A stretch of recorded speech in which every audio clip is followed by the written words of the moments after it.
Pause कर दें अभी भाई, पॉज कर दें अभी,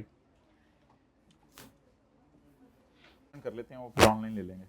इन्वेस्टमेंट्स वाली एडजस्टमेंट कर लेंगे आने तक ज़रा, फिर डिविडेंड वाली वो आते हैं तो करते हैं। इन्वेस्टमेंट्स वाली एडजस्टमेंट्स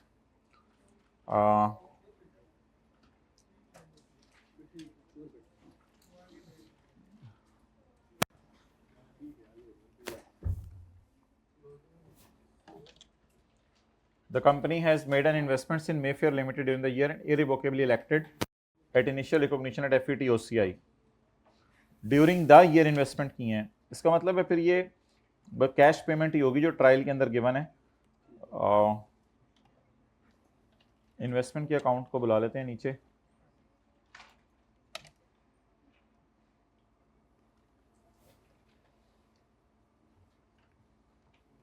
जी कैरी डाउन कितने? 100। बैलेंसिंग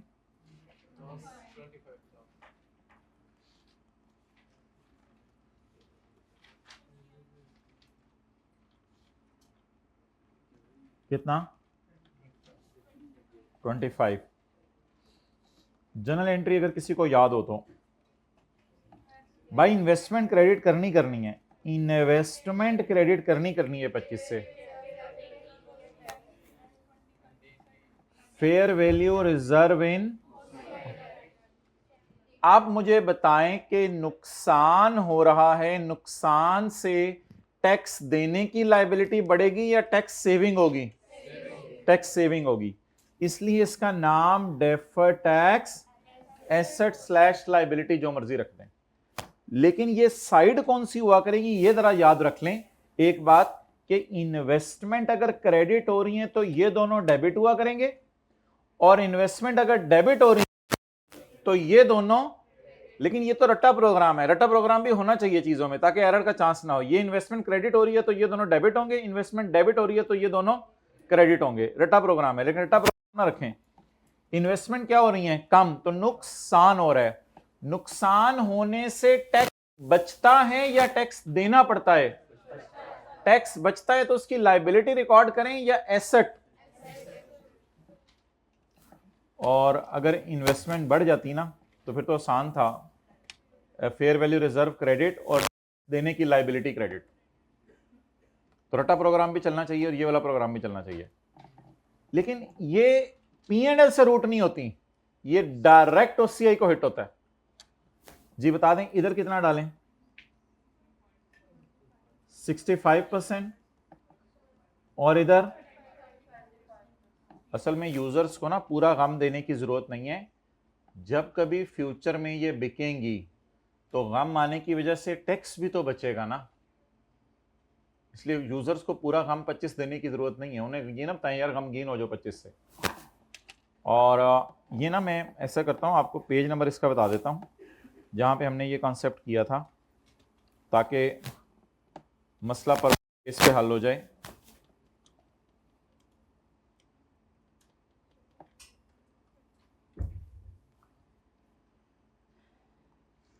ये पता नहीं IAS 12 में था पेज, IFRS, ये पेज 656 पे आपको ये कराया था, पेज 656 पे। ये ना खोलें, वॉल्यूम 1 है।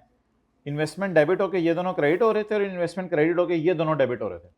पर रट्टा भी थोड़ा सा रखें, पेज नंबर 656 पे ये करवाया हुआ है।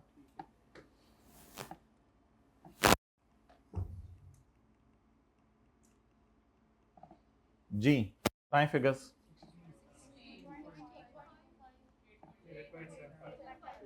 8 पॉइंट और 16 point, we can make it 16 and 9। Solution में नहीं हुआ होगा ऐसे, but we can make it 16 and 9।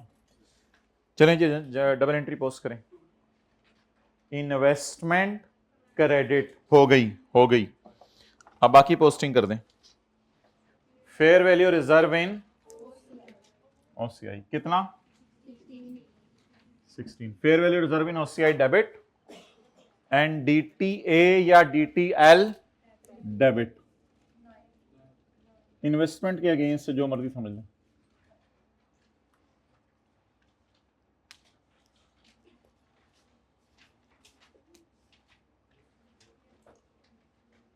चलें जी, अल्हम्दुलिल्लाह गेम ओवर। डिविडेंड को पोस्ट करें, ये सवाल खत्म हो।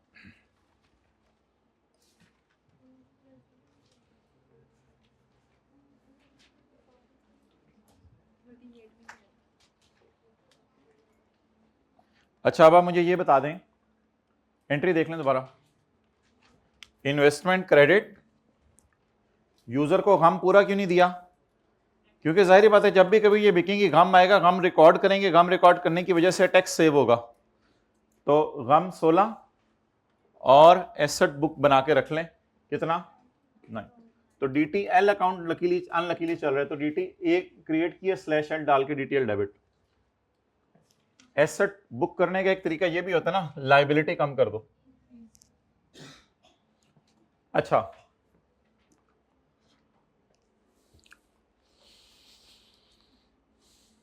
जी,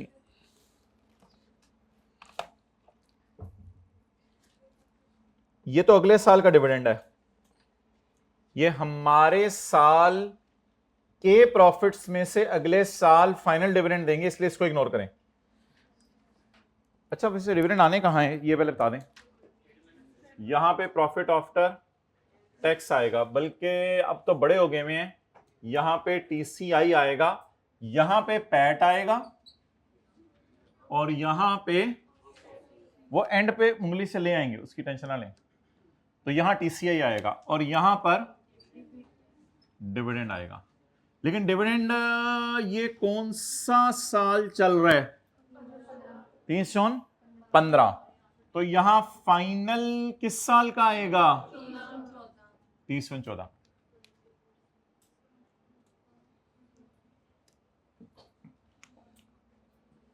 जी, कितना डिविडेंड है 14 का? हमारे साल का फाइनल कितना है? 15%।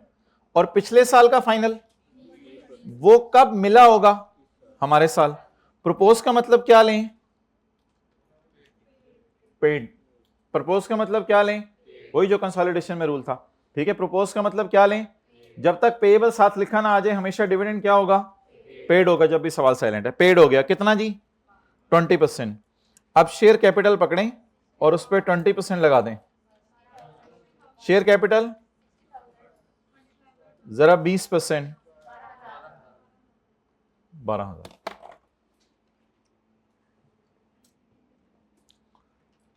कैसे करें डबल एंट्री?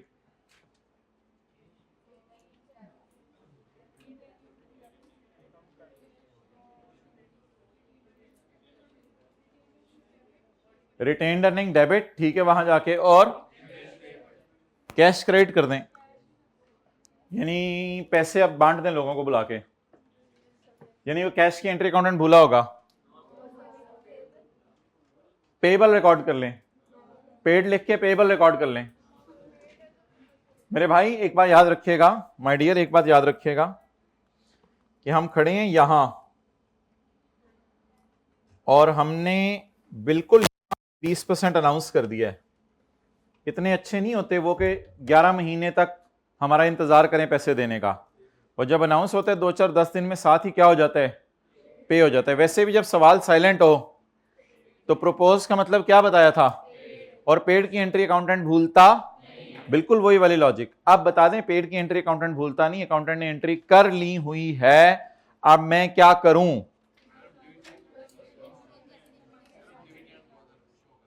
मैं क्या कर दूं? लेकिन अगर उसने एंट्री की हुई तो मुझे नजर आना चाहिए, उसने एंट्री की हो तो मुझे डिविडेंड डेबिट साइड पे नजर आना चाहिए। मैं आपको एक सवाल दिखाता हूं जिसमें मुझे डिविडेंड जो है वो नजर आ रहा है। अगर उसने एंट्री डिविडेंड की हुई है ना, तो डिविडेंड मुझे नजर आना चाहिए। डिविडेंड ड्राइंग की तरह होता है, और डिविडेंड जो है वो ट्रायल में नजर आता है। डिविडेंड पेड, रिसीव्ड वाला होता है वो तो इनकम में जाता ना। डिविडेंड पेड, इसकी एंट्री भी है डिविडेंड डेबिट कैश क्रेडिट। और जब हमने सॉल्यूशन बनाया होगा इस सवाल का, ये पता नहीं कोई सवाल है पेज 733 पे, डिविडेंड पेड ट्रायल के डेबिट साइड पे कहां क्या क्या आ रहा है नजर। जब हमने सॉल्यूशन बनाया होगा तो हमने आरई में से इसको क्या कर दिया होगा? कम। जरा जाके देखते हैं क्वेश्चन 2 का सॉल्यूशन। क्वेश्चन 2 का solution, statement of changes in equity. ये आ रही है, ये पैट वगैरह आए और ये डिविडेंड हमने माइनस कर दिया। तो डिविडेंड बताएं कहां नजर आना चाहिए? ट्रायल के डेबिट साइड पे, सारे बोलें डिविडेंड कहां नजर आना चाहिए? ट्रायल की डेबिट साइड पर। और डिविडेंड क्या हो गया है? पेड की एंट्री अकाउंटेंट भूलता नहीं है, तो मुझे क्यों नहीं डिविडेंड फिर नजर आ रहा ट्रायल की डेबिट साइड पे?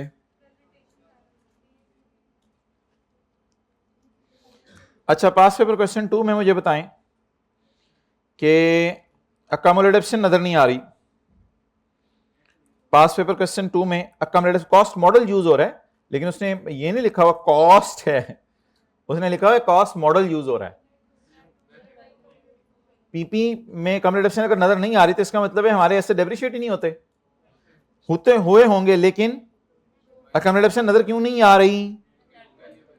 क्योंकि एसेट अकाउंट में बुक वैल्यू पे पड़े होंगे। अच्छा, अब कुछ फाइनल हतमी फिगर बोल दें, कोई आप लोग फाइनल हतमी फिक्रा बोल दें जिससे मेरा मसला खत्म हो जाए। डिविडेंड ट्रायल के डेबिट पे नजर नहीं आ रहा, लेकिन प्रोपोज का मतलब पेड है, पेड की एंट्री अकाउंटेंट भूलता नहीं। डिविडेंड डेबिट हो चुका है लेकिन नजर नहीं आ रहा। नहीं, कैश में तो क्रेडिट हो गया होगा, मैं डेबिट साइड की बात कर रहा हूं। हाँ, बस ये मैं बुलवाना चाह रहा था, रिटेन्ड अर्निंग में फिर कम कर चुका है वो। डिविडेंड ट्रायल की डेबिट साइड पे शो करने की बजाय वो आरी खुद ही कम कर चुका है। हमने स्टेटमेंट इन इक्विटी में आके आरी कम करनी थी, उसने बारों बार आरी कम कर दिया है। सर इतना ज्यादा आपको कैसे पता चला? अच्छा, एक दफा क्लास में बताया था कि डिविडेंड प्रोपोज का मतलब होता है पेड। पेड की एंट्री अकाउंटेंट भूलता, ट्रायल में डेबिट साइड पे डिविडेंड नजर नहीं आ रहा, लेकिन पे हो गया है, इसमें कोई दूसरी राय नहीं। और एक और बात याद रखिएगा, इतने पागल नहीं होते यूजर 11 महीने तक इंतजार करते रहे। तो साल के शुरू में अनाउंस हो गया, उन्होंने पागल हैं वो, उनके डिविडेंड के पेपर घर चल रहे हैं उनके, तो उन्होंने तो 11 महीने कहां इंतजार किया होगा। अब पे हो गया लेकिन पड़ा कहां हुआ है? आरी में पड़ा हुआ है। तो इस आरी में एक मसला है, इस तक पहुंचते हुए डिविडेंड माइनस हो चुका हुआ है, इसको सही कर देते हैं। टोटल डिविडेंड कितना है? 12,000। तो इसको काट के पेपर में, बिल्कुल काट के, इसको काट के कर दीजिएगा पेपर में 32,000, और यहां लाके 12,000 को माइनस कर दीजिएगा। प्रेजेंटेशन का मसला था बस, और कोई मसला नहीं था। बाकी अल्हम्दुलिल्लाह आपको पता है, जो लोग 12,000 यहां शो करके आएंगे और वहां से 32,000 नहीं करेंगे, इंशाल्लाह उनको भी आधे नंबर मिल जाने हैं, क्योंकि उन्होंने डिविडेंड यहां शो कर दिया। तो इसलिए इन चीजों से परेशान नहीं होते थे। इस सवाल में एक दो मसले थे, 14 साल पहले ये सवाल आया था, इससे सवाल दोबारा अजीब सा नहीं आया। ये थे एक दो मसले कोई, लेकिन अल्लाह का शुक्र है और बड़ी चीज़ें होती हैं सवालों में नंबर लेने वाली। इस सवाल में एक पहली एडजस्टमेंट थी और एक ये एडजस्टमेंट थी टैक्स वाली, बस एक दो चीज़ें थी इसमें, लेकिन कोई ऐसी परेशानी वाली बात नहीं। जितना समझ आता है उतना तो करके आए ना। तो इंशाल्लाह आप लोगों ने उसको तो इग्नोर करना ही था, लेकिन इसको पोस्ट भी कर देना था, लेकिन ऊपर बस 20,000 नहीं काटना था। तो अब लिखें सारा डिविडेंड प्रपोज का मतलब तो पेड है ना, डिविडेंड पेड है, वो तो कंसोलिडेशन में पढ़ लिया है, आगे अनपेड ना लिखा हो तो पेड है। डिविडेंड पेड है, ट्रायल की डेबिट पे नजर आना चाहिए था,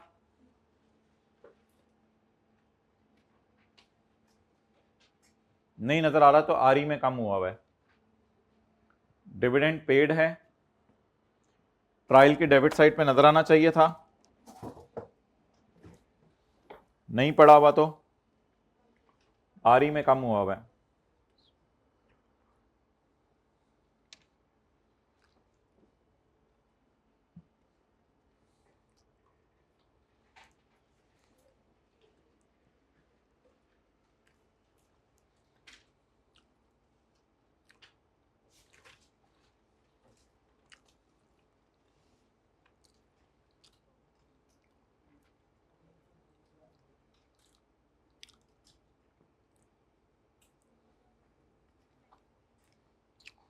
चलें जी, ये वर्किंग नंबर कौन सी होगी जहां 12,000 निकाला है? Working number investment account working 8, 9, 10 कौन सी है?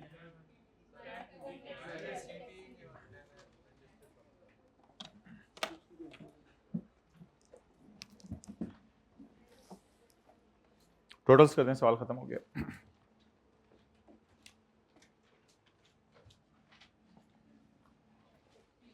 पहले वर्किंग्स पूरी कर लें जिसके टोटल करने हैं, फिर उसके बाद वर्किंग 1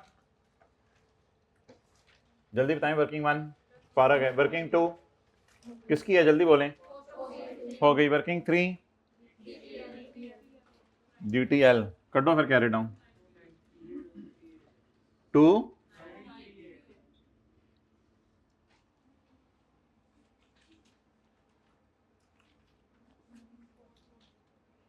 2938 बैलेंस शीट में इसको ले जाएं।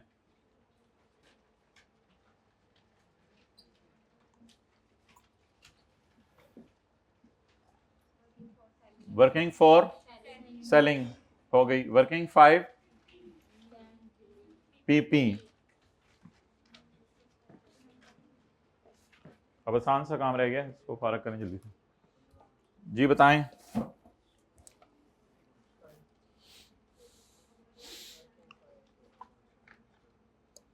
कितना है PP?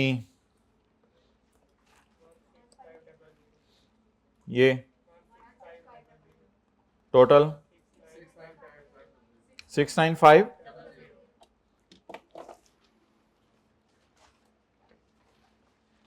आगे पहले वर्किंग्स पूरी कराएं।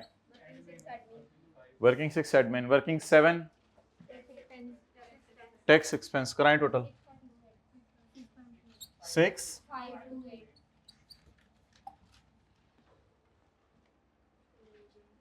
माय डियर, ये ध्यान रखिएगा, इसको माइनस करना है। अब इसको यार, ये भी तो पॉजिटिव आ रही थी कॉस्ट ऑफ सेल, इसको भी तो माइनस किया था। बस इसको ओवरऑल माइनस करना है। ये एक देखें, एक वर्किंग है हमारी जिसमें कुछ फिगरें पॉजिटिव आती हैं, कुछ नेगेटिव। पॉजिटिव गम, नेगेटिव खुशी। ओवरऑल ये गम बचा है। गम को P&L में ले जाएं। 6528। जी आगे। नहीं पैट नहीं प्लीज, मैं पहले वर्किंग्स पूरी करा दें। वर्किंग नंबर 8 इन्वेस्टमेंट का कैरी डाउन पोस्ट कराएं। वर्किंग नंबर 9 वो हो गई है current tax. Working number 10 defer tax हो गई है। वर्किंग नंबर 11 हो गई है। टोटल्स कर दें।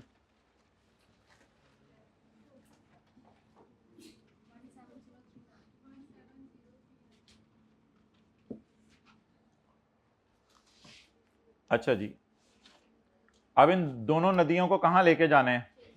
दरिया में। दरिया में वो मैंने जगह रखी हुई है उनके लिए, पैट और OCI। वो देख लें, पैट और OCI।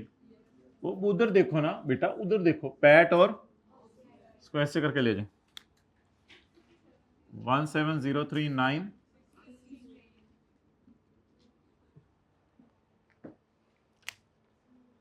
TCI बेहतर है, निकाल दें। सारी बात है, एग्जामिनर तो TCI देखेगा ना। ये तो सीधे सीधे नंबर है TCI, क्योंकि मेजॉरिटी की गलत निकलनी है, ऊपर से गलती हो रही होनी है, तो ये तो गलत निकलनी है, लेकिन नंबर इसके पूरे मिलने हैं, तो मुफ्त के नंबर हैं। आगे जी,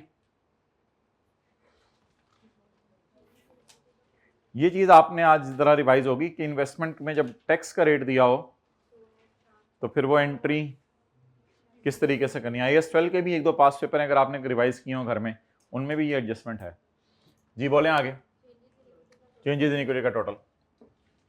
अच्छा ये यार, अब इसके साथ लिख लें, ओपनिंग के साथ restated.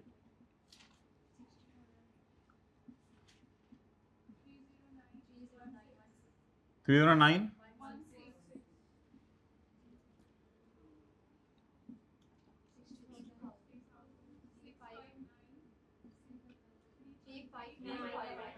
359 35955।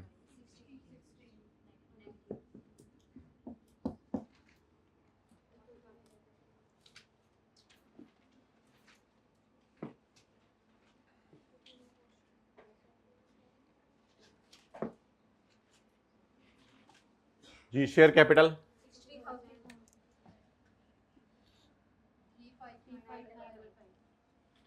Retained earning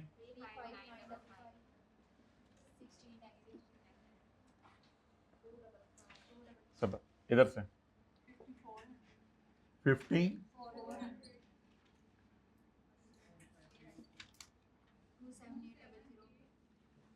27800 grand total करा दें 15 जी 255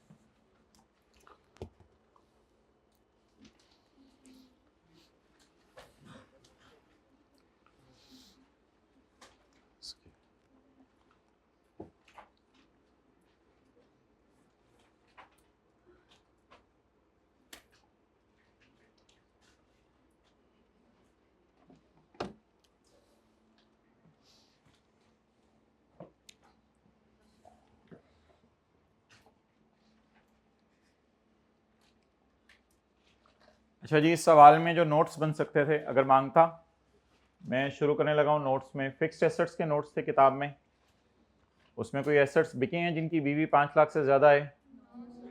कोई ऐसा है जिसका हमारे नाम ना हो या हमारी पोजेशन में ना हो? उसके बाद तरतीब से चलने में मुझे याद है, उसके बाद जो है वो लॉन्ग टर्म लोन रिसीवेबल वाले आ रहे थे।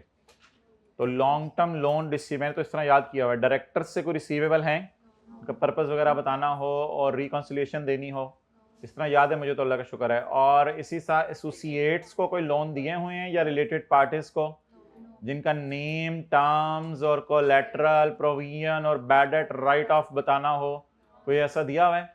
उसके बाद करंट एसेट्स आ गए। करंट एसेट्स के अंदर अगेन एसोसिएट और रिलेटेड पार्टीज को कोई रिसीवेबल्स हैं ऐसे जिनका डिस्क्लोजर देना हो।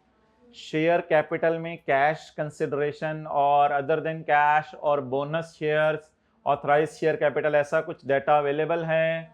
नहीं अवेलेबल। शेयर कैपिटल के बाद थी non current liabilities. Non current liabilities के अंदर लोन जो आपने लिए हुए एसोसिएटेड से, रिलेटेड पार्टीज से कोई आने हैं। करंट लाइबिलिटीज के अंदर कुछ चीज़ें थी वो शो होनी है, उनमें भी कोई ऐसी चीज़ नहीं है जो मुझे नज़र आ रही हो। तो इसलिए डिस्क्लोजर तो इस सवाल में कोई बन नहीं सकता। पीपी का भी नहीं बन सकता क्योंकि कामिल डिडक्शन का भी ओपनिंग बैलेंस नहीं दिया हुआ, दोनों का अलग अलग।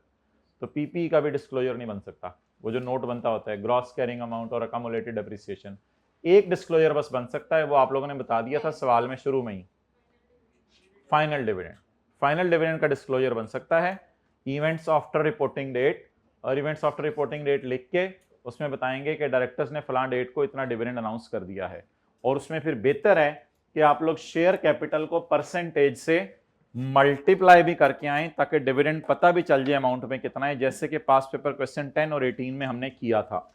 2 और 18 में पास पेपर क्वेश्चन 2 में भी डिविडेंड था साल के बाद, और पास क्वेश्चन 18 में भी डिविडेंड था साल के बाद। तो इस तरह कितने लोगों को जरा डिस्क्लोजर्स याद हैं? पहली हेडिंग क्या है? Fixed asset. दूसरी हेडिंग क्या है? Long term loans and advances, उसमें डायरेक्टर, एसोसिएट और रिलेटेड पार्टीज की हैं। तीसरी हेडिंग क्या है? Current asset. चौथी हेडिंग क्या है? Share capital. पांचवी हेडिंग क्या है? Non current liabilities. छठी हेडिंग क्या है? और P&L के 5 डिस्क्लोजर हैं और कुछ हैं जनरल इंफॉर्मेशन। ओके, करेंगे इंशाल्लाह इसको, ये हमारे प्लान में है इसकी रिवीजन। ओके, हमारे प्लान अभी आपको बता दिए जाएं तो आप इधर ही टाइम हो जाएं, तो इंशाल्लाह आपको नहीं छोड़ेंगे आखिरी दम तक। अच्छा जी, बस ये कसर रह जाएगी कि आई कैप आपको छोड़ के आए हम, ये भी अगर आप कहेंगे तो पूरी नहीं करेंगे इंशाल्लाह हम। निकालें जी पास पेपर क्वेश्चन नंबर 13।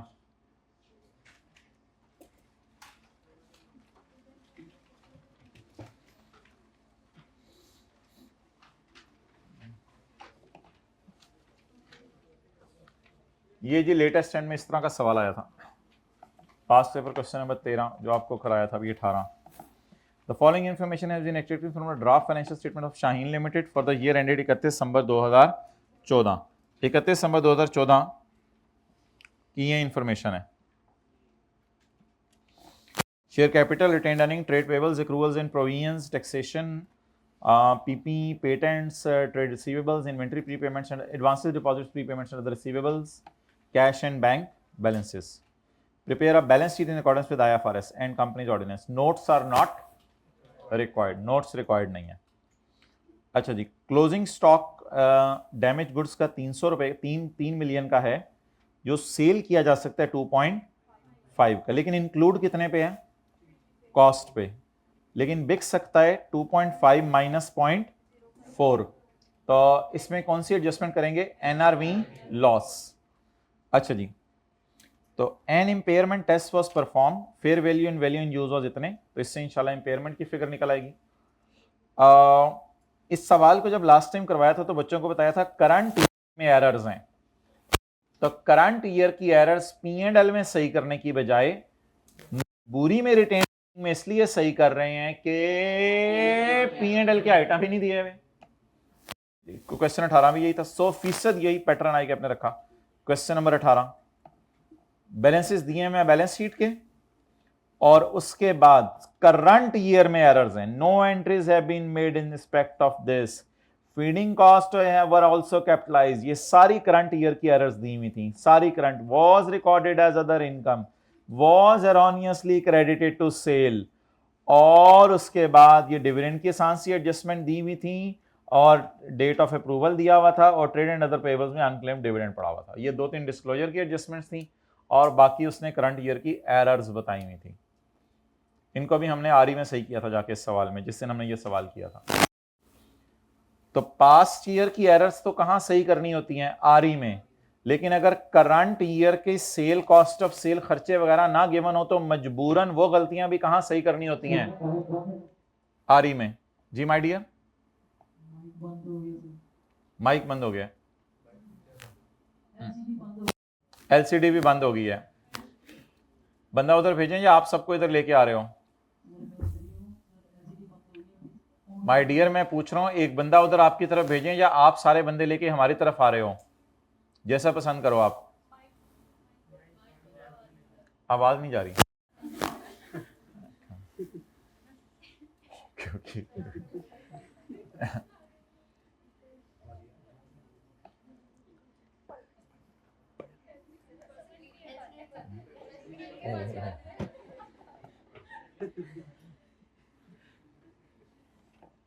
हो गए दोनों शुरू हो गए. डन? नहीं ऑन हो रही है, हो गई है, हो डन. नहीं जानबूझ के नहीं, दो माशाल्लाह सारे अच्छे बच्चे बैठे हुए हैं. भाई आवाज आ रही है? गुड. अच्छा, तो मैं ये कह रहा था कि करंट ईयर की अगर सेल, कॉस्ट ऑफ सेल ना गिवन हो तो जिस तरह आप कंसोलिडेशन के सवालों में करते थे, सारी एडजस्टमेंट्स को कहाँ करते हैं? आरई के अंदर करते हैं. अच्छा, इंपेयरमेंट टेस्ट है. Tax liabilities net of defer tax. इसमें डेफर टैक्स नेट हुआ है तो बाकी क्या होगा फिर? Current tax. एक्सेलेंट, जल्दी बोल दिया करें, बात खत्म किया करें. एक दो बंदा भी बोल दे तो काफी होता है. इसमें डेफर टैक्स नेट हुआ है तो बाकी क्या होगा फिर? Current tax. 1 जनवरी को 5 व्हीकल्स है, लीज पे लिए हैं, लीज के 4 साल का एग्रीमेंट है, पेबल इन एडवांस है, मार्केट इंटरेस्ट रेट इतना है. मार्केट रेट तो वैसे इसे नहीं देना चाहिए था, इसे देना चाहिए था इंक्रीमेंटल, सॉरी इसे देना चाहिए था इम्प्लिसिट रेट लेसी के लिए, और अगर ये ना अवेलेबल होता तो फिर इंक्रीमेंटल बोरिंग रेट. अब और कोई रेट दिया नहीं हुआ तो मजबूरी में ये यूज करेंगे. ये तो वैसे मैन्युफैक्चरर डीलर लेसर के सवाल में यूज होता था मार्केट का इंटरेस्ट रेट. चल तेरी मर्जी. ओए, the instalment paid is charge to rent. Exact वही गलती हुई जो पास पेपर क्वेश्चन नंबर 10 में हुई थी. पास पेपर क्वेश्चन नंबर 9 में यही गलती हुई थी कि हमने इंस्टॉलमेंट पेड को रेंट में डाल दिया था. Okay. SL depreciates its vehicle over a period of 5 years due to increasing bad debt. Management is of the view that provision for doubtful debt needs to be increased from 3 to 5. Provision कितने पे record हो चुकी हैं? 3 पे. उसको कहां ले जाना है? पे. Tax rate is 44%. Tax is correctly calculated except the adjustments discussed. Tax सही निकला हुआ है सिवाय ऊपर वाली एडजस्टमेंट्स के. ओके, चलें जी, let's start. Bismillah.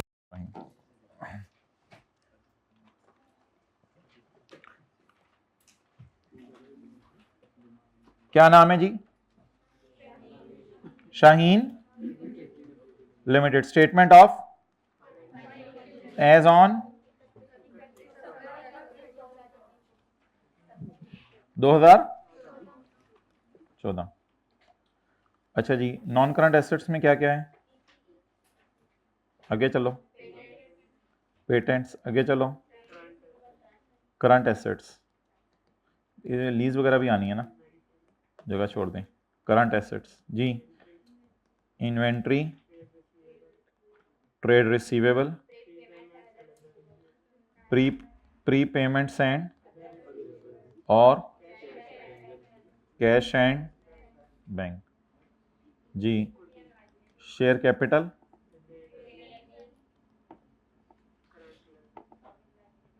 Current liabilities. Non current तो पुत्र चाचू ने ले आनी है। Non current lease, lease aunty कहने लगा लीज कहाँ से आनी है? अच्छा, नॉन करंट लाइबिलिटीज में लीज का लॉन्ग टर्म पोर्शन आ जाएगा और इधर करंट लाइबिलिटीज में करंट पोर्शन आ जाएगा। करंट पोर्शन ऑफ लीज आ जाएगा, वो लिख लें, lease obligation, current portion of lease obligation. Advance का सवाल है, वैसे इंटरेस्ट पेबल भी आ जाएगा, वो नीचे डालेंगे, और इधर राइट ऑफ यूज भी आ जाएगा जी। अब करंट पोर्शन लीज का आएगा, और तरतीब में क्या आता है? ट्रेड पेबल्स आ रहे हैं सवाल में, और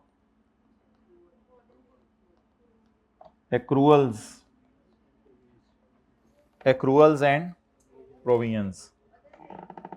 अच्छा, ये जो हैं अब किधर आ रहे हैं? एक्रूअल्स एंड प्रोविजंस, इसको डाल सकते हैं ट्रेड एंड अदर पेबल्स में, कोई मसला नहीं। वैसे प्रोविजंस अगर कोर्ट केसेस हैं तो उसकी लाइन अलग आए, और एक्रूअल जाके ट्रेड पेबल में छुप जाए, ये ज्यादा बेहतर है। तो असूली तौर पे ट्रेड एंड अदर पेबल्स में ये आते हैं, और प्रोविजंस कोर्ट केसेस की अलग लाइन आती है। अब एक्सेप्टेबल है, आप दोनों को अलग अलग शो कर दें, या इस सारे को इसमें घुसा दें, इसमें कोई मसला नहीं, मैं अलग ही शो कर रहा हूँ, खैर है। एक्रूअल्स एंड प्रोविजंस आगे, लेकिन अगर खाली एक्रूअल्स होते हैं फिर जरूर इधर डाल देते। आगे 3 पेएबल्स होते हैं, किसी को याद हो? 3 पेएबल्स होते हैं। पहले का कौन सा आता है? फाइनेंस कॉस्ट पेएबल, दूसरे नंबर पे डिविडेंड पेएबल, तीसरे नंबर पे प्रोविजन फॉर टैक्सेशन। अब हमारे सवाल के अंदर क्या क्या है?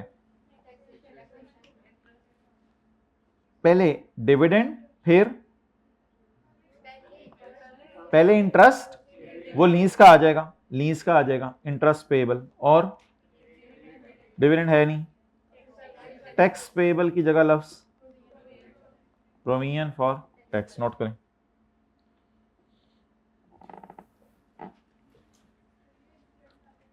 जी ऊंची बोलें।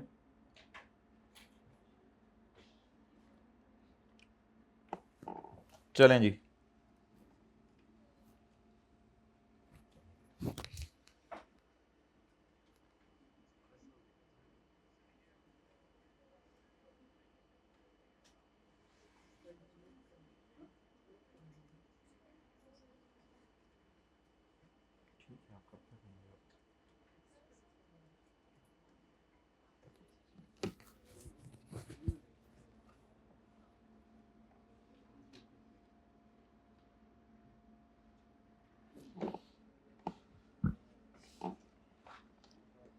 ओके।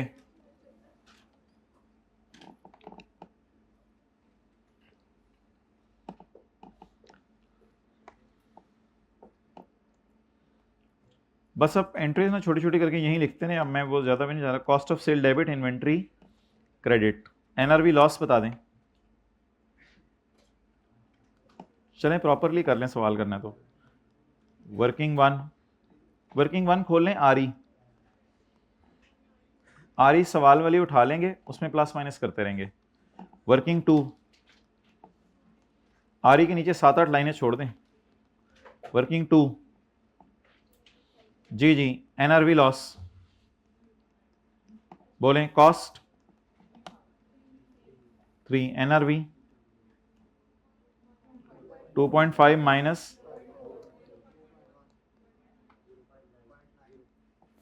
एंट्री बताएं। Cost of sale debit post कराएं, cost of sale debit, inventory credit,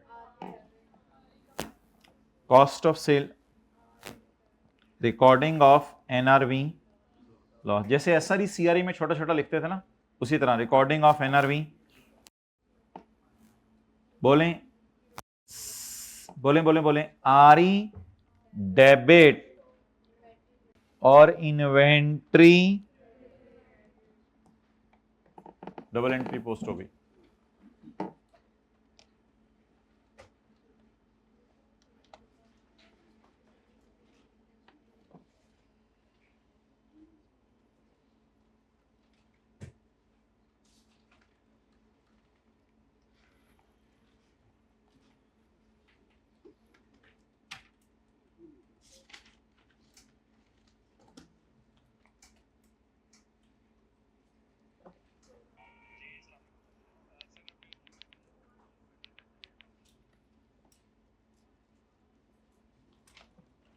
आगे चलें जी। An impairment test was performed on 31 December. Fair value and value in use was 25 and 27 और book value 28। Book value given है जी। Impairment loss, carrying amount,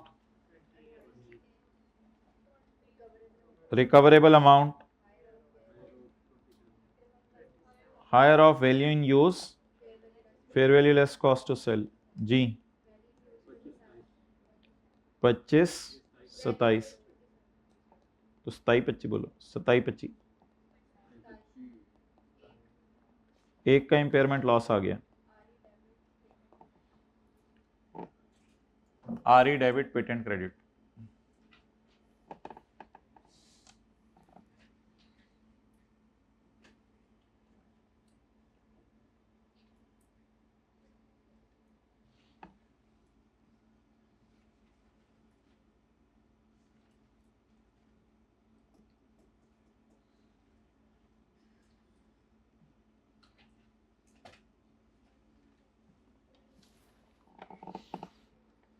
बोलें जी। Impairment loss की entry, RE debit patent credit, recording of RE debit patent credit,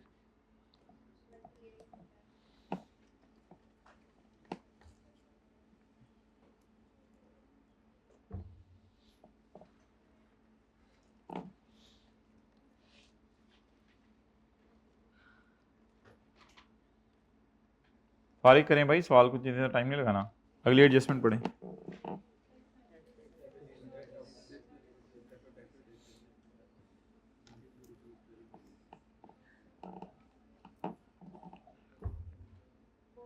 ये देखें, अगर दोनों लाइबिलिटी टाइप चीज़ें हैं फिर तो शायद टेंशन नहीं है, लेकिन अगर एक लाइबिलिटी है एक एसेट है फिर थोड़ी टेंशन है। ये एडजस्टमेंट एक दफ़ा की थी सेफगार्ड वाले सवाल में जो हमने इंटीग्रेटेड टॉपिक्स में किया था, उधर पता नहीं डिविडेंड या कोई और चीज़ नेट हुई हुई पड़ी थी, कैश में पता नहीं बैंक ओवरड्राफ्ट नेट हुआ हुआ पड़ा था, वो वाली खैंचतान के आपको पता है टीचर बता देता होता है ये चीज़ वहाँ की थी। The liability is net of deferred tax amounting to 12 million. Try करें ज़रा आप लोग, मुझे टैक्स अलग बताएं और डेफर्ड टैक्स अलग बताएं। हाँ जी, असल में सवाल में देखें दिया हुआ है टैक्स पेएबल, कितना दिया हुआ है 215, ये दिया हुआ है एज अ लाइबिलिटी साइड पे, और सवाल कह रहा है इसमें से नेट हुआ है 12 एसेट और ये डेफर्ड टैक्स एसेट है। अब इसका मतलब है ग्रॉस लाइबिलिटी कितनी थी, दोनों लाइबिलिटीज होती ना तो कहता पड़ा हुआ है, अभी उसने क्या लिखे नेट हुआ है। वर्किंग नंबर वर्किंग कर लेते हैं ताकि घर में जाके कंफ्यूजन ना हो। तो इसका मतलब है लाइबिलिटी थी कितनी, नहीं प्लस करके देखेंगे, रिवर्स चल रहे हैं, सीटीपी निकल आया 227।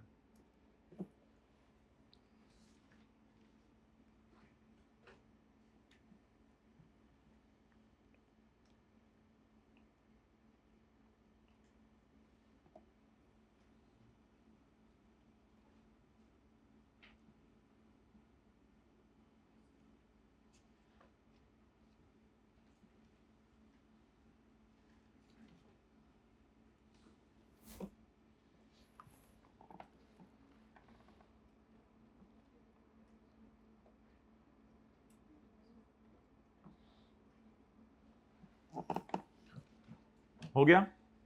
अच्छा जी, आप बताएं प्रोविजन फॉर टैक्सेशन। अब 215 को ब्रेक कर दिया हमने, 215 को ब्रेक करके 227 और 12, 227 कहां शो करूं, जल्दी बताएं। प्रोविजन फॉर टैक्सेशन 227, और नॉन करंट एसेट्स में कितना शो करूं, जो एक एक दो दो लाइनें छोड़ी होती हैं। यार इसको ना अंदर रखिएगा, फिर आगे इस पर मैं बात करता हूं मैंने अंदर क्यों रखवाया। 227 और 12,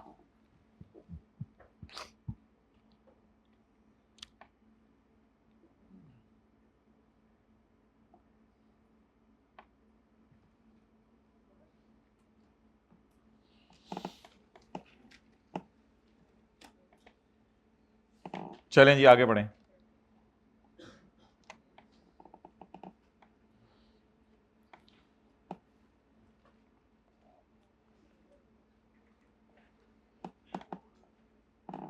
While preparing the draft financial statement, the installment paid was charged to rent expense को छोड़ें, पहले ओरिजिनल एंट्रीज तो कर लें।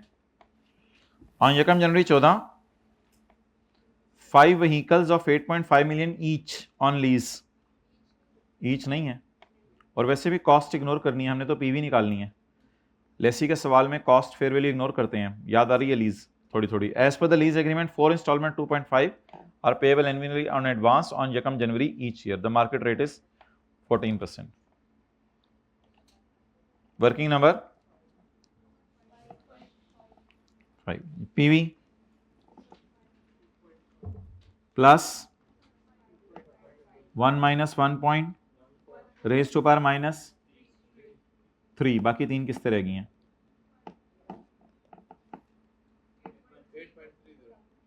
8.30।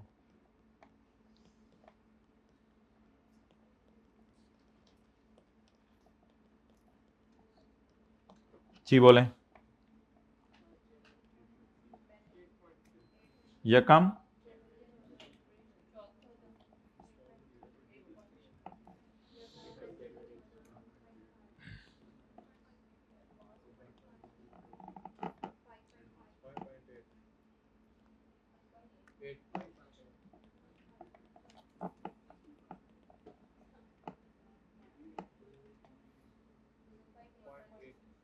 0.1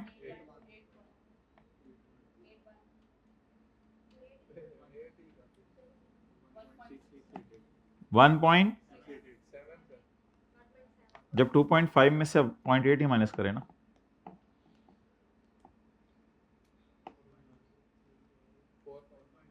4.1।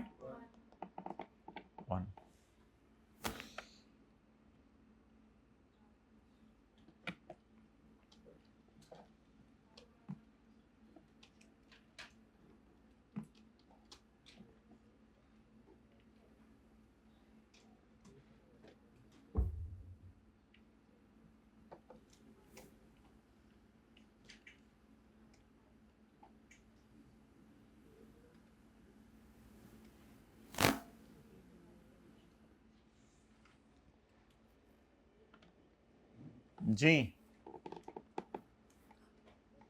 मेरा तो ये मशवरा, एंट्रीज ना करें, इसको बैलेंस शीट और पी&एल में डाल दें बस। बैलेंस शीट और पी&एल में इसी तरह डाल दें जैसे पास पेपर क्वेश्चन 9 में डाला था, इसको डालें बैलेंस शीट में और पी&एल में। डेप्रिसिएशन निकाल लें छोटी सी नीचे करके, वर्किंग 6.6 नहीं 5.1 कर दें। Depreciation 8.3 divided by 2.1। अब इसको पहले बैलेंस शीट बना लें फिर पी&एल बना लें, पहले बैलेंस शीट बना लें फिर पी&एल बना लें। जी आरओयू में कितना लेके जाएं, 8.3 माइनस 2.1, पहले बैलेंस शीट बनाएं। 8.3 ये कहां चला गया, आरओयू में। एलएल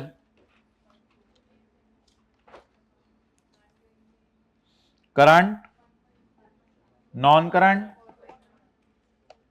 हमारे साल की पेमेंट के नीचे लाइन लगानी है ना, हमारे साल की पेमेंट पहले दिन हुई है। 1.7 4.1,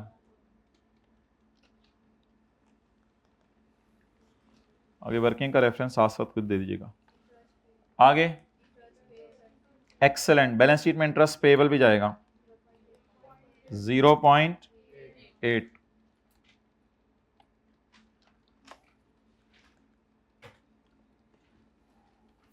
आगे P&L बनाएं, बैलेंस शीट बन गई, P&L बनाएं। डेप्रिसिएशन और इंटरेस्ट, डेप्रिसिएशन कितना 2.1,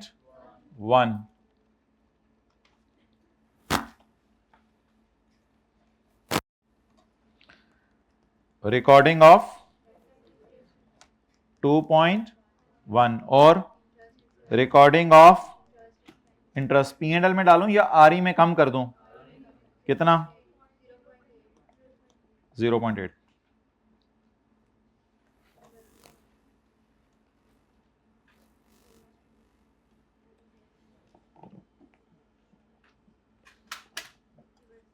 डन, एक्सेलेंट, कौन बोला वेल डन। अच्छा जी, ये ओरिजिनल एंट्रीज पोस्ट हो गई। लीज को हम एंट्रीज करके पोस्ट करते हैं फाइनल अकाउंट के सवालों में, या जैसे लीज में सीखा था, डायरेक्ट P&L बैलेंस शीट में डाल देते हैं। एंट्रीज करके आप पोस्ट कर सकते हैं, लेकिन उसमें LL को इन एनी केस फिर वो लाइन लगा के करना पड़ेगा। अगर एंट्रीज करके आपने पोस्ट करने तो करें, देखें इधर एंट्रीज करके पोस्ट करें। ROU debit cash, sorry ROU debit lease liability credit, फिर LL को ना छेड़ें, वो फिर दूसरी कहानी है, LL की टेंशन ना लें। ROU debit LL credit, LL को ना छेड़ें।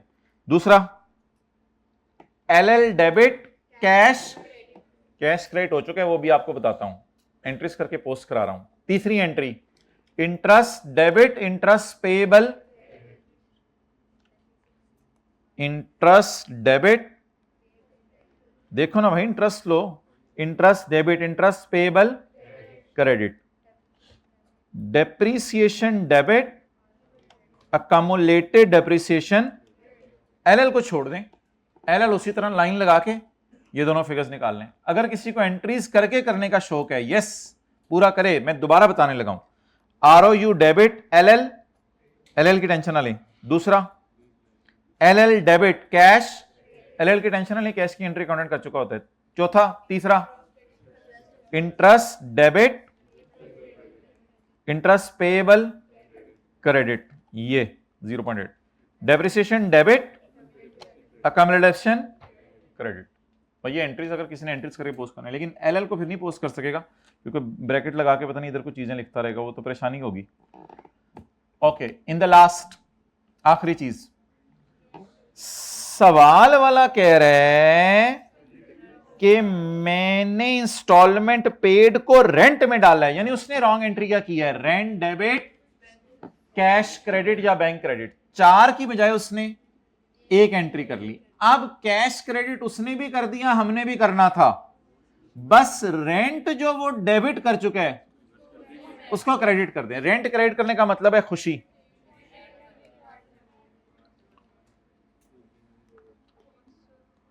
रिवर्सल ऑफ रेंट एक्सपेंस, जो किराया 2.5 है, वो लीज को समझा ही नहीं, गलती से लीज को रेंट में डाल दिया उसने।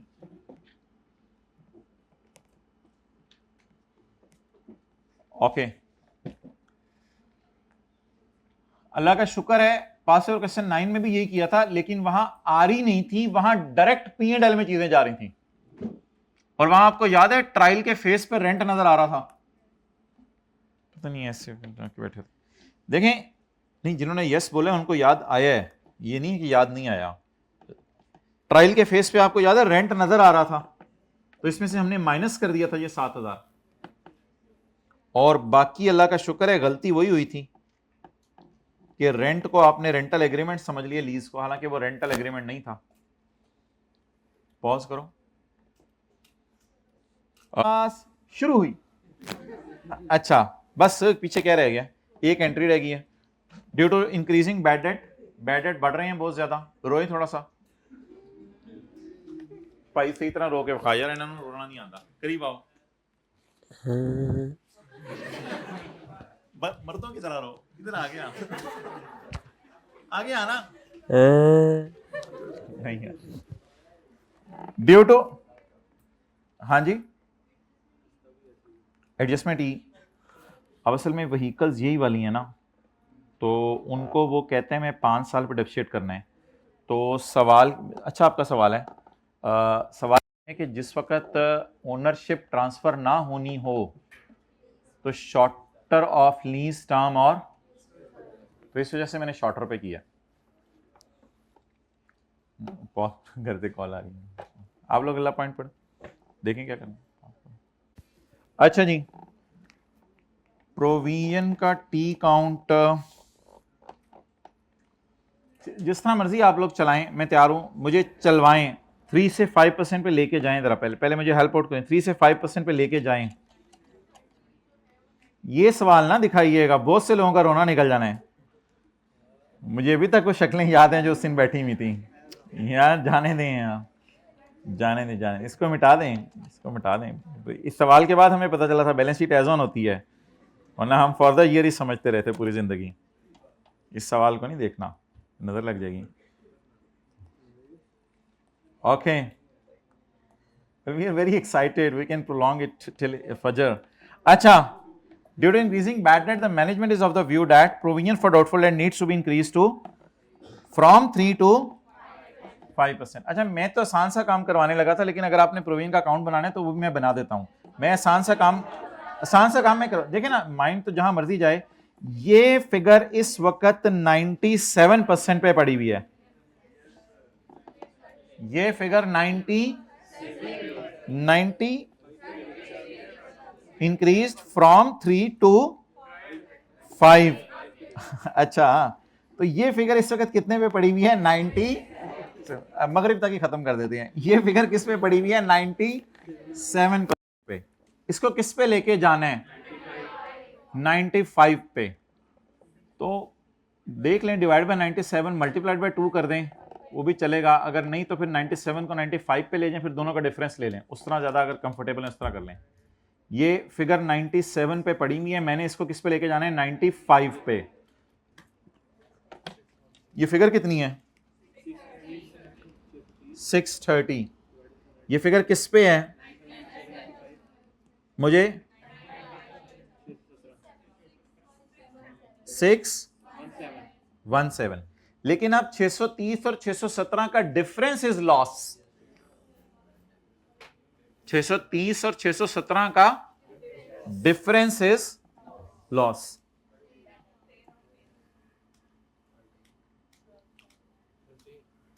जो प्रोविजन का पुराना बैलेंस निकालना चाह रहा था वो फिर था, वो देखें जरा, वो फिर प्रोविजन का कोई बैलेंस इस तरह निकालना पड़ना था, unadjusted. 630 divided by 97 multiplied by 3, यही होना था ना। 630 97 पे पड़ा हुआ है तो 3 दे दो। अगर 100 दे दोगे तो डेटर निकलेंगे, 3 करोगे तो प्रोविजन निकलेगी 19.5। और फिर सही वाला कैरी डाउन जो आना था 630 डिवाइडेड बाय 97 मल्टीप्लाइड बाय 5, 32.5। फिर इन दोनों का डिफरेंस लेना था। लेकिन चलें ना, आप कोई इस तरीके से चल सकता है पेपर में, छोड़े परे, हम जरा आसान तरीके से चलना चाह रहे हैं। डेटर एज पर क्वेश्चन कितने हैं? 630। होने कितने चाहिए? 617। बेसिकली थीम ये है मेरे भाई, क्वेश्चन में इस पे हैं, क्वेश्चन में इस पे हैं, और हम इस पे चाहते हैं। ऐसे ही है ना माय डियर? ये बस थोड़ी कहानी है पूरी। क्वेश्चन में 97 पे पढ़ी है, हमें 95 पे चाहिए। अच्छा, ये दोनों का डिफरेंस 13। बोलें, खर्चा डेबिट, प्रोविजन क्रेडिट या डेटर क्रेडिट? प्रोविजन अकाउंट तो है ही नहीं मेरे पास। बोलें, खर्चा डेबिट, प्रोविजन क्रेडिट या नेट डेटर ही क्रेडिट कर दें? अब कम्युनिकेशन अकाउंट नहीं है तो उसको ना छेड़ें, तो डायरेक्ट डेटर कम कर दें। वैसे आपको पता है प्रोविजंस बढ़ाने से डेटर कम होते हैं। प्रोविजन बढ़ाने से डेटर कम होते हैं, करें कम।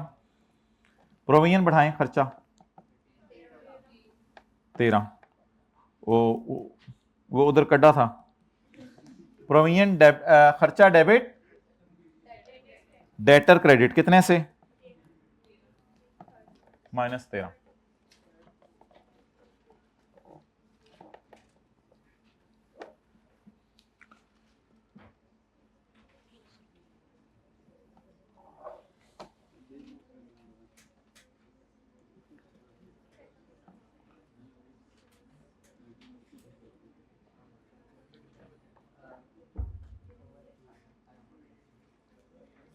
अच्छा माय डियर, आखिरी चीज बस,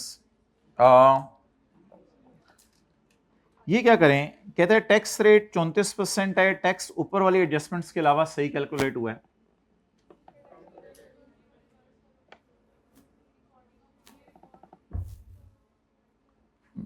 मेरे ख्याल से तो प्रॉफिट को ये सारी एडजस्टमेंट्स हिट कर रही हैं। जरा मुझे बताएं,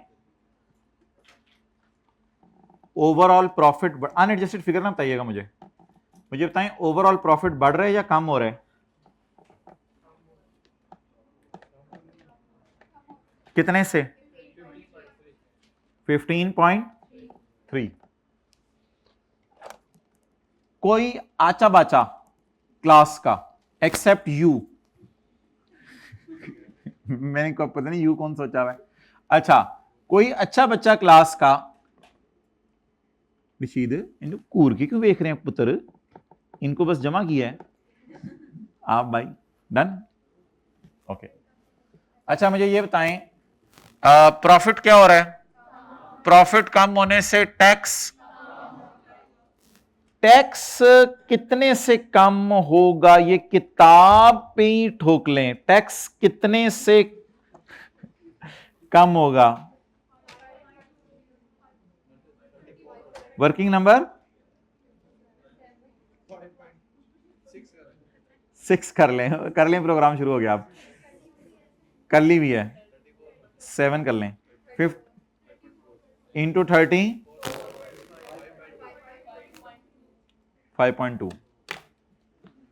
भाई इसको ये फिगर निकाल लीजिएगा, इसको करंट में ले जाएं, डेफर्ड में ले जाएं, ये आपकी मर्जी है, क्योंकि अब IAS 8 जो है वो फाइनल अकाउंट के साथ नहीं आता, इसलिए ये कोई टेंशन वाला प्रोग्राम नहीं है। फिर भी मैं आपको बता दूं, करंट ईयर की एरर्स का इफेक्ट भी डेफर्ड पे जाता है। ये किसी दिन टाइम निकाल के इस पे बात कर लेंगे। ये करंट ईयर की एरर्स हैं, इनका इफेक्ट भी डेफर्ड पे जाता है। फिलहाल डेफर्ड में डलवा दें, जैसे पास ईयर का डेफर्ड में डाला था, लेकिन किताबें क्लोज ना करें। मुझे सिर्फ ये बता दें प्लीज प्लीज प्लीज, बात आसान है, do not take it. Overall profits क्या हो गए माय डियर? बस तसल्ली से टेक लगाएं, प्रॉफिट क्या हो गए? करंट या डेफर्ड मसला नहीं है, टैक्स की एंट्री करवानी है आपने। ओवरऑल प्रॉफिट्स क्या हो गए?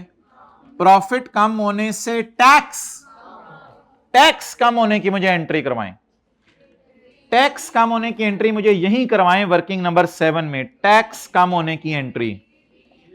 सीटी में ना डीटी में करवा दो, टैक्स कम होने की एंट्री, डीटीएल डेबिट और डीटीई 5.2 से। अब माय डियर इसको पोस्ट कर दें, पोस्ट कर दें। एक्सीलेंट, आ रही मेरी मजबूरी है, आ रही तो मेरी मजबूरी है, आ रही, क्योंकि P&L तो हमारे हाथ में नहीं है ना। तो बोलें DTL/A डेबिट, RE क्रेडिट। तो पाएं जी DTA में 5.2, DTA पढ़ा हुआ है ना, DTA में 5.2, हम आपके लिए 5.2 लाए हैं। अच्छा ठीक है, डाल दो इधर ही, working number 7, DTA debit, RE credit plus ये किसकी एडजस्टमेंट? टैक्स। सर गम होने से टैक्स बचता है? जी बेटा, अच्छी बात है, गम हुआ टैक्स बच जाएगा जी। अनएडजस्टेड बता दें, 618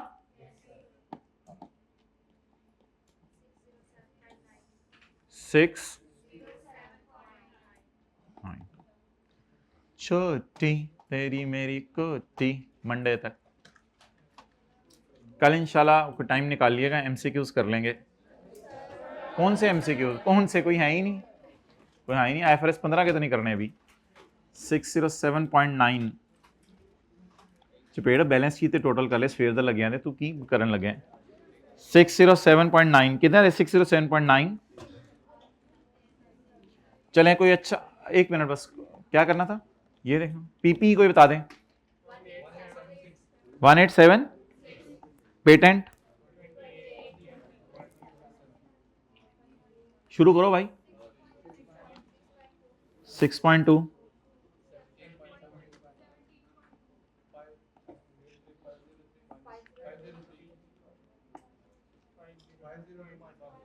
50 यार, एक एडजस्टमेंट एनआरवी की थी, एक एडजस्टमेंट रिपेयर की थी, एक एडजस्टमेंट लीज की थी, एक एडजस्टमेंट डेटर की थी।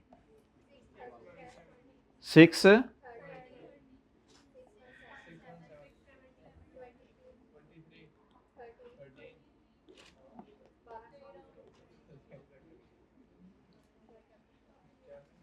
समीउल्ला हरिया प्लीज। हाँ जी,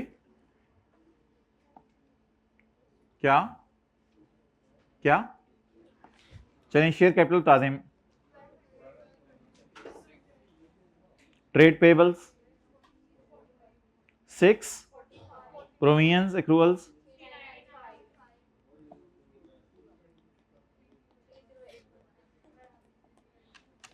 चलो भाई बंद करो यार।